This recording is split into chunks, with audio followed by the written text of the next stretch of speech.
The underestimation. Admiral Zyx'thara of the Valdari Empire adjusted his crystalline armor as he gazed through the viewport of his flagship. The planet below looked peaceful enough. Blue oceans, green continents, swirling white clouds. How quaint, how utterly defenseless. Admiral. His aide, Lieutenant Vexus, approached with a nervous flutter of his wing membranes. The preliminary scans are complete. The inhabitants call their world Earth. Zyx'thara let out a sound that resembled laughter, but carried all the warmth of vacuum. Earth? What kind of primitive name is that? Do they call their star fire and their moon rock? Actually, sir, they call their moon moon and their star sun, Vexus replied, completely missing the sarcasm. The Admiral's 4 eyes blinked in sequence. You're joking. No, sir. They appear to have very simple naming conventions. Zyx'thara turned back to the viewport, his mandibles clicking with amusement. Perfect. This will be easier than conquering the pacifist monks of Serenity Prime. Have you analyzed their military capabilities? Vexus consulted his datapad, his 3-fingered hands trembling slightly. Sir, they're still using chemical propulsion for space travel. Their most advanced weapons appear to be fusion bombs, and they fight with projectile weapons that shoot metal pellets. Metal pellets. Zyx'thara roared with laughter. By the 7 sons of Aldara, they're throwing rocks at each other. What's next? Are they going to tell me they still eat organic matter? Well, sir, about that, the Admiral's laughter died in his throat. Please tell me you're not about to confirm something even more ridiculous. They do consume organic matter, sir, but more concerning, they appear to live on a Class 12 Deathworld. The bridge fell silent. Even the low hum of the ship's engines seemed quiet. Zyx'thara slowly turned to face his aide, his expression shifting from amusement to something approaching concern. Repeat that, Lieutenant. Class 12 Deathworld, sir. The gravity is nearly twice what most species can tolerate. The atmosphere is 21% oxygen, which is highly corrosive.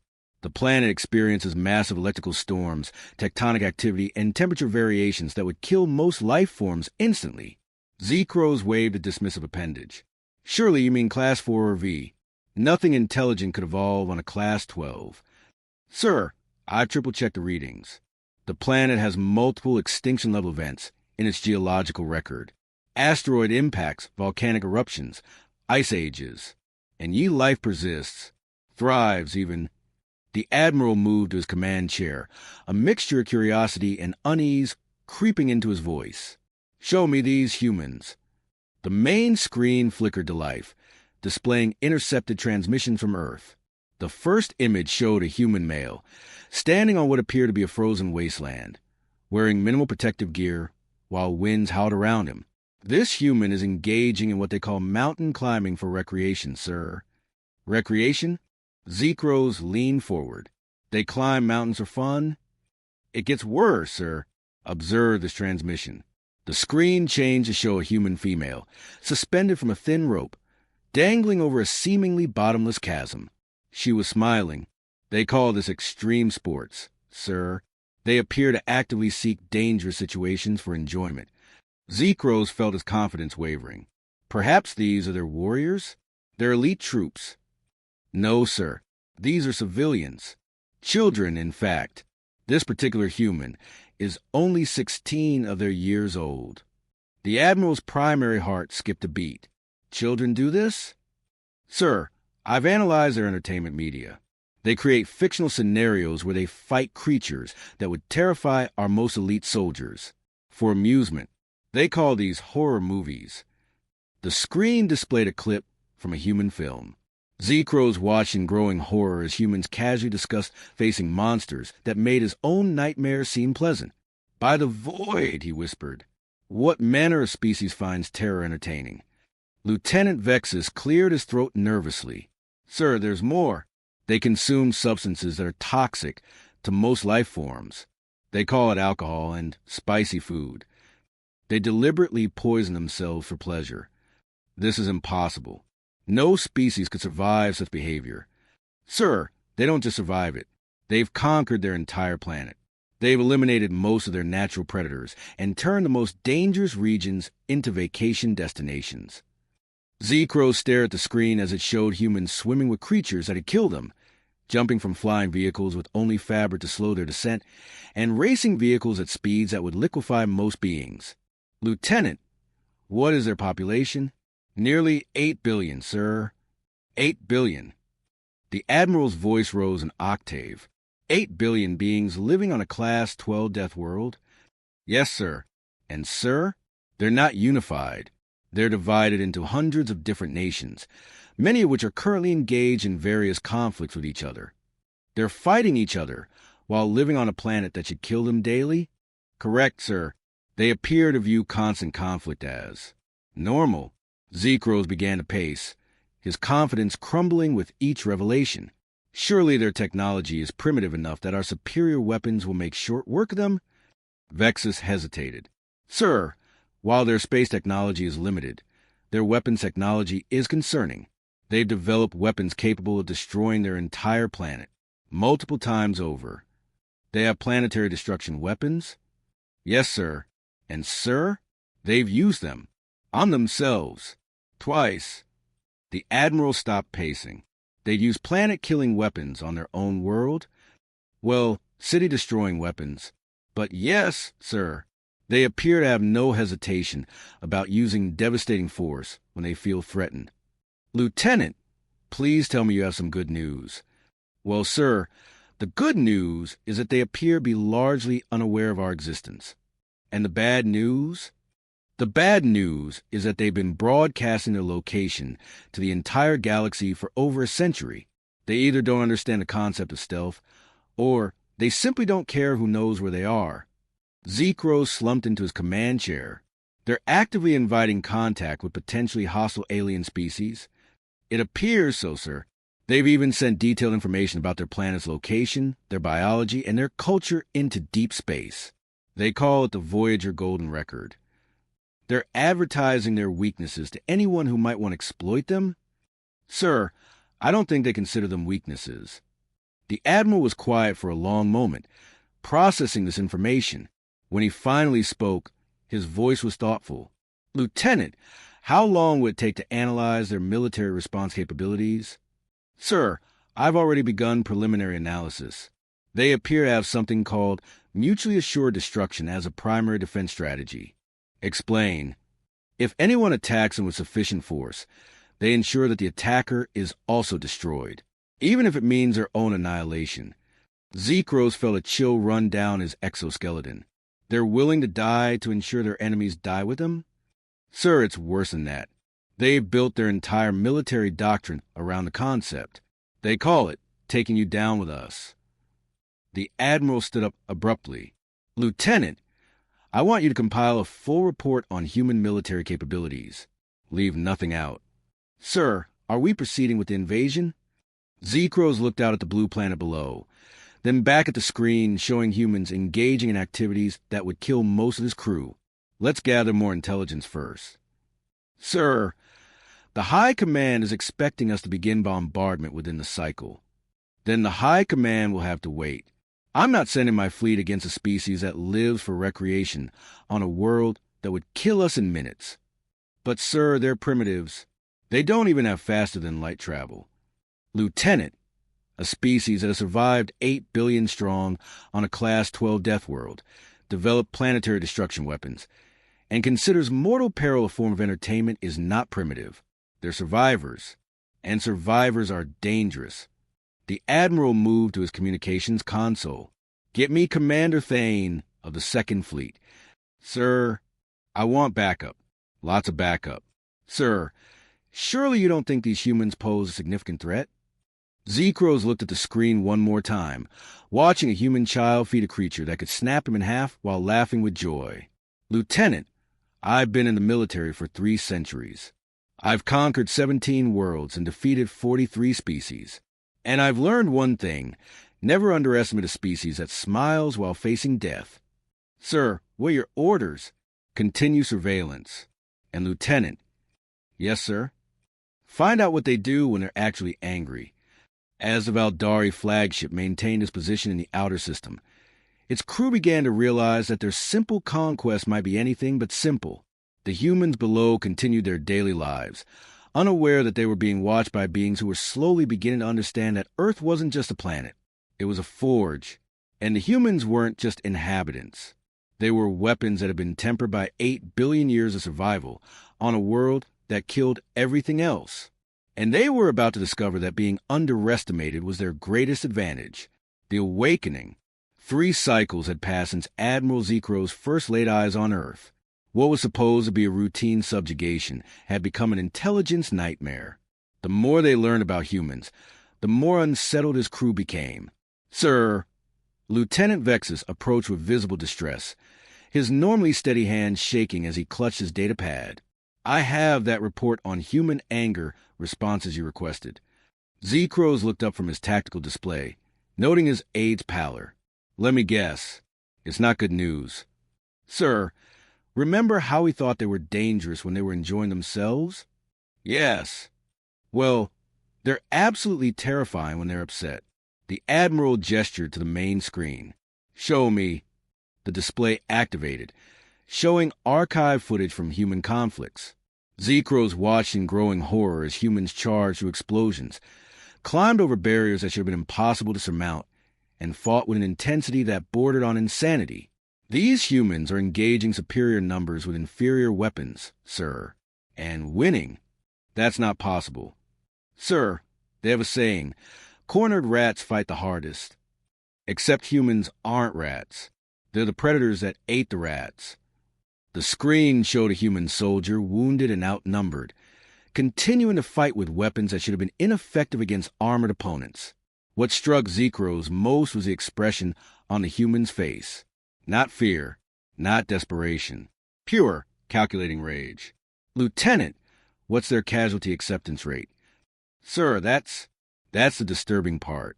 They don't have one. They'll take any casualties necessary to achieve their objectives. They call it acceptable losses. But their definition of acceptable is what? Total annihilation of their forces, sir, as long as they accomplish their mission." Zyx'thara felt his secondary heart skip. "They're willing to sacrifice everything for victory?" "Sir, they have a military decoration called the Medal of Honor. It's awarded for actions that typically result in death. They celebrate dying for their cause." The Admiral slumped in his chair. "Please tell me they at least have some concept of surrender." "Well, sir, they do, but not the way we understand it. They surrender when they choose to, not when they're defeated. And even then, they often continue fighting." "Continue fighting after surrender?" "Sir, they call it resistance movements. They organize civilian populations to fight occupying forces, using improvised weapons and guerrilla tactics. They've turned losing into another form of warfare." The screen displayed footage of human civilians constructing explosive devices from household materials, sabotaging infrastructure, and passing intelligence to hidden networks. These weren't soldiers. They were shopkeepers, teachers, farmers, all transformed into instruments of warfare. "By the void," Zyx'thara whispered. "They turned their entire population into combatants?" "Sir, every human civilian is a potential soldier. They teach their children to fight in schools. They call it physical education, but it's combat training disguised as play." The Admiral watched children engage in what looked like mock warfare, competing with an intensity that would impress his veteran troops. "They're training their young for battle?" "Sir, they're not training them. They're selecting them. Only the strongest, fastest, and most aggressive get to participate in their sports. It's evolutionary pressure applied through games." "What about their leadership? Surely they have some rational voices." Vexus consulted his data pad nervously. "Sir, their leaders are selected through a process called democracy. They choose the humans who can best convince others to follow them into danger." "That's actually not unreasonable." "Sir, their current leaders have access to enough nuclear weapons to destroy their own planet 12 times over, and they've publicly stated they'll use them if threatened." Zyx'thara stood up abruptly. "Give me the high command. Now!" "Sir, I'm recommending we abort this operation." "Sir, you can't be serious. They're just one species on one world." "Lieutenant, they're not just one species. They're 8 billion individuals who've been shaped by survival on a planet that kills everything else." They're not unified, which means they're experienced at fighting other humans. They're not afraid to die, which means they're unpredictable. And they're not aware of us, which means they have no reason to hold back. The communication array crackled to life, displaying the imposing figure of High Admiral Corvin of the Valdari Empire. His expression was impatient. Zyx'thara, what's your status? The Emperor is expecting results. Sir, I'm requesting permission to withdraw from the system. Corvin's 4 eyes narrowed. You're joking. Sir, these humans are not a suitable target for conquest. They're too dangerous. Dangerous. Corvin's laughter echoed through the bridge. They don't even have interstellar travel. How dangerous could they be? Sir, they live on a Class 12 Deathworld. They've developed weapons capable of planetary destruction. They have no concept of acceptable losses. And they view conflict as entertainment. Zyx'thara, you're talking about primitives who throw metal pellets at each other. Sir, respectfully, those metal pellets are delivered at hypervelocity by humans who consider accuracy a point of personal pride. They compete with each other to see who can hit smaller targets at greater distances. That's training, not entertainment. Sir, they do it for fun. They have competitions. They give prizes. They've turned warfare into recreation. High Admiral Corvin's expression grew serious. Zyx'thara, you're overthinking this. Begin the bombardment. Sir, I strongly advise against that course of action. That's an order, Admiral. Zyx'thara looked around his bridge, seeing the fear in his crew's eyes. They'd all seen the intelligence reports. They knew what humans were capable of. Sir, what if they survive the bombardment? Then you follow up with ground troops. Sir, what if they don't surrender? Then you eliminate them. Sir, what if they scatter to other worlds? Then you hunt them down. Zyx'thara felt a chill. Sir, what if they find us first? The communication went silent for a long moment. When Corvin spoke again, his voice was thoughtful. Explain. Sir, they've been broadcasting a location for over a century. They're not hiding. They're advertising. What if that's not stupidity? What if it's confidence? Confidence in what? Sir, what if they want to be found? Another long silence. Zyx'thara, are you suggesting these humans are deliberately baiting contact with alien species? Sir, I'm suggesting that a species that considers mortal peril entertaining might view first contact as the ultimate thrill. That's insane. Sir, they're already insane. They live on a planet that should kill them, fight wars for practice, and celebrate death in service of their ideals. Finding out they're not alone in the universe won't break them. It will excite them.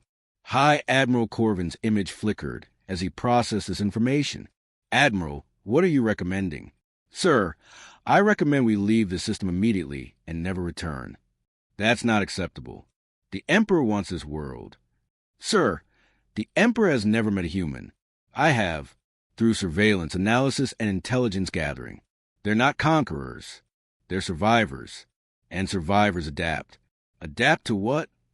Sir, they'll adapt to us. They'll learn our technology, study our weaknesses, and develop countermeasures. They've done it to every threat they've ever faced, including their own planet. Especially their own planet, sir. They turned a world that was trying to kill them into a paradise. Corvin was quiet for a long moment. Zyx'thara, you're letting your imagination run wild. Sir, permission to demonstrate human capabilities? Granted. Zyx'thara gestured to Lieutenant Vexus, who activated the main display. The screen showed a human military exercise. Soldiers moved through terrain that would challenge Valdari elite troops, carrying equipment that would exhaust most species, and engaging targets with precision that rivaled advanced targeting systems. Sir, these are not elite troops. These are standard infantry. Notice how they move. The humans flowed across the battlefield like liquid death, communicating through gestures, covering each other's movements, and adapting to changing conditions without hesitation.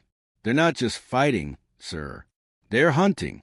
Every human is a predator, but they're fighting each other. That proves they're not unified. Sir, that proves they're experienced. They've been fighting humans for thousands of years. They know how to kill beings exactly like themselves. The display changed to show human naval operations. Massive ships moved through waters that would terrify most species, while smaller vessels darted between them like predatory fish. Sir, they militarized their entire planet. Their oceans, their skies, their land masses. Everything is a potential battlefield. That's not possible. Sir, they don't know the difference between military and civilian infrastructure. Every factory can produce weapons. Every vehicle can be weaponized. Every citizen can become a soldier. High Admiral Corvin's expression grew increasingly troubled. Zyx'thara, what exactly are you afraid of? Sir, I'm afraid of what happens when 8 billion apex predators realize they're not alone in the universe. They'll panic. They'll surrender. They'll beg for mercy. Sir, respectfully, they'll do none of those things. They'll adapt. They'll learn. They'll fight. And they'll win. Win against a galactic empire? Sir, they don't know we're an empire. They don't know we have superior technology. They don't know we have overwhelming numbers. All they'll know is that someone attacked them. And, sir, they'll respond the way they always respond to threats. They'll eliminate them. The communication channel crackled with static as High Admiral Corvin considered this. When he spoke again, his voice was different, uncertain. Admiral, what's your professional assessment? Sir, these humans are not a species to be conquered. They're a species to be avoided. Even with our technological advantages, sir, they've overcome every technological disadvantage they've ever faced. They've survived ice ages, asteroid impacts, supervolcanic eruptions, and their own weapons. They don't surrender to superior technology. They steal it. Steal it. Sir, they reverse engineer everything they encounter. They've turned every defeat into a learning experience. They've made every enemy into a teacher. Admiral, you're recommending we flee from primitives. Sir, I'm recommending we respect predators. High Admiral Corvin's image flickered one final time. Zyx'thara, I'm sending reinforcements. You will proceed with the invasion. Sir, I cannot in good conscience. That's an order, Admiral. The communication cut out, leaving Zyx'thara staring at a blank screen. Around him, his crew waited in tense silence. Sir, Lieutenant Vexus spoke quietly. What are your orders? Admiral Zyx'thara looked out at the blue planet below, watching as humans continued their daily lives, unaware that their fate was being decided by beings who had drastically underestimated them. Lieutenant, prepare the fleet for combat. Sir, if we're going to wake up the humans, we'd better be ready for what happens next. As the Valdari fleet moved into attack position, none of them realized they were about to make the greatest mistake in galactic history. They were about to declare war on Deathworlders. And Deathworlders never lose. They just get angry.